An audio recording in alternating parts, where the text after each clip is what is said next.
Beauty and the Beast. Author unknown. There was once a merchant who had been very rich at one time, but who, having had heavy losses, was compelled to retire to a little cottage in the country, where he lived with his 3 daughters. The 2 elder ones were very much discontented at their poverty, and were always grumbling and making complaints.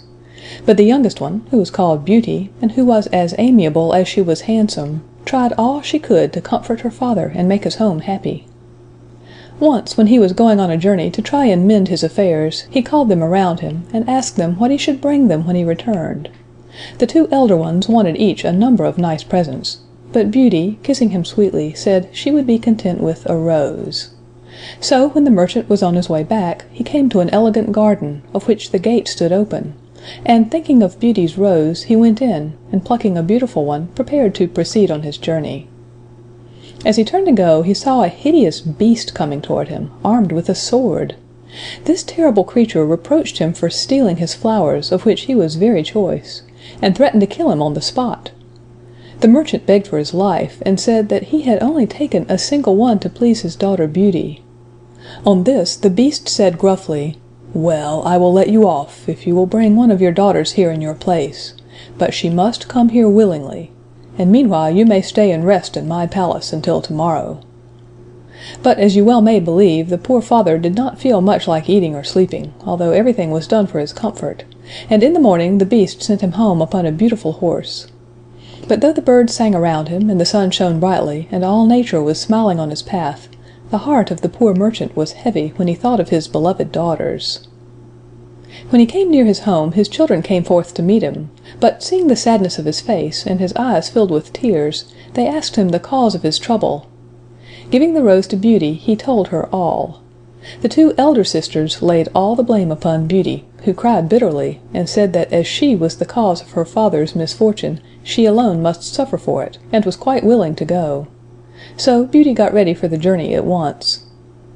The father, who meant to return to the beast himself after embracing his children, tried to dissuade her, but in vain, and so the 2 set out together for the beast's palace, much to the secret joy of the envious sisters. When they arrived at the palace, the doors opened of themselves, sweet music was heard, and they found an elegant supper prepared.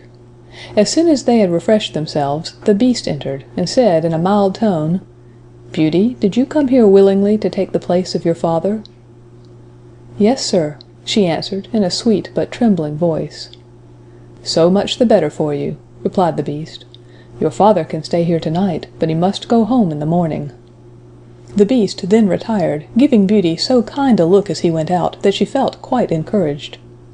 The next morning, when her father left her, she cheered his heart by telling him that she thought she could soften the beast's heart and induce him to spare her life. After he was gone, she entered an elegant room, on the door of which was written, in letters of gold, "Beauty's room." Lying on the table was a portrait of herself, set in gold and diamonds, and on the wall these words, "Beauty is queen here. All things will obey her." Her meals were served to the sound of music, and at supper time, the beast, after knocking timidly, would walk in and talk so amiably that she soon lost all fear of him, and once, when he failed to come, felt quite disappointed. At last one night he said to her, "Am I so very ugly?" "Yes, indeed you are," said Beauty, "but you are so kind and generous that I do not mind your looks." "Will you marry me then, dear Beauty?" said the poor beast, with a look of such eager entreaty in his eyes, that Beauty's heart melted within her, and she was upon the point of saying yes.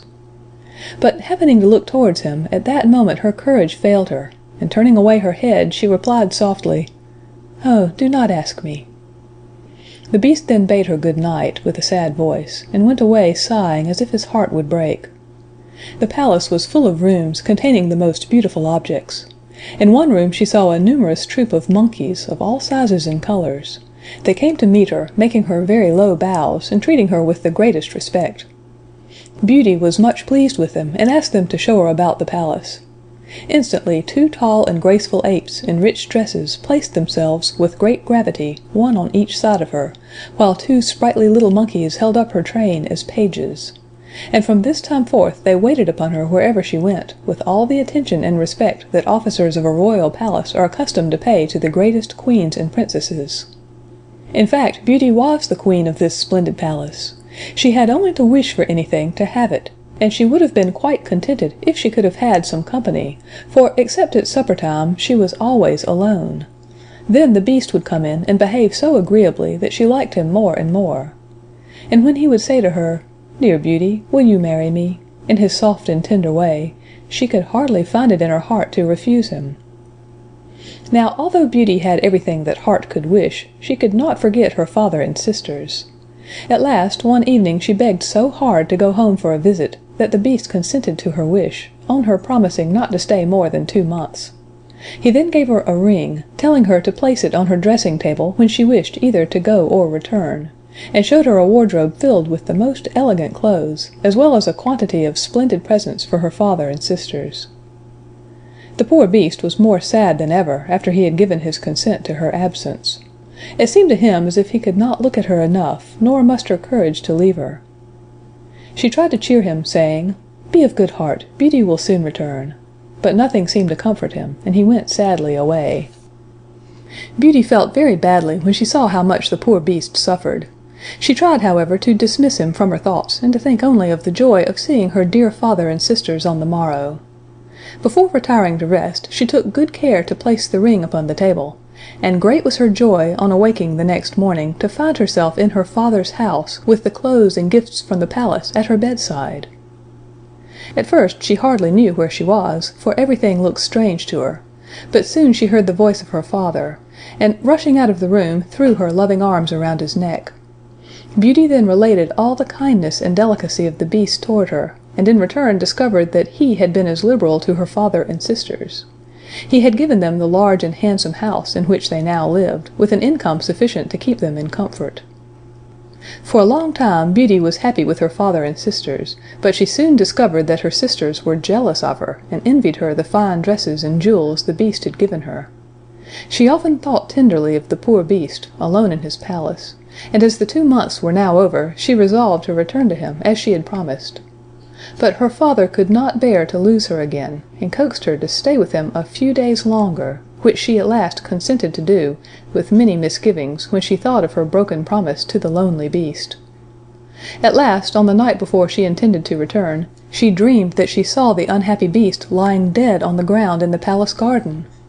She awoke all trembling with terror and remorse, and leaving a note on the table for her dear father, placed the ring within her bosom, and wished herself back again in the palace.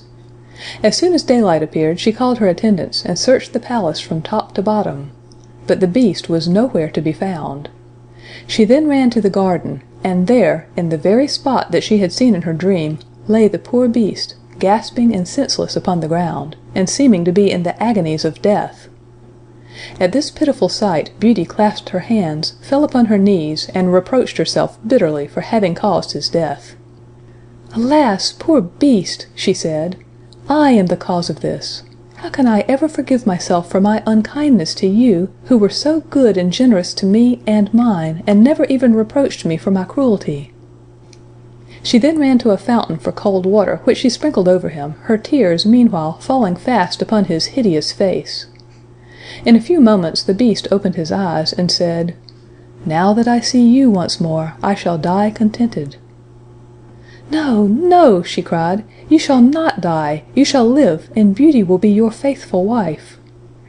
The moment she uttered these words, a dazzling light shone around, the palace was brilliantly lighted up, and the air was filled with delicious music. In place of the terrible and dying Beast, she saw a young and handsome Prince, who knelt at her feet, and told her that he had been condemned to wear the form of a frightful Beast, until a beautiful girl should love him in spite of his ugliness. At the same moment the apes and the monkeys, who had been in attendance upon her, were transformed into elegantly dressed ladies and gentlemen, who ranged themselves at a respectful distance, and performed their duties as gentlemen and maids of honor. The grateful Prince now claimed Beauty for his wife, and she, who had loved him, even under the form of the Beast, was now tenfold more in love with him as he appeared in his rightful form. So the very next day Beauty and the Prince were married with great splendor, and lived happily together for ever after. End of Beauty and the Beast.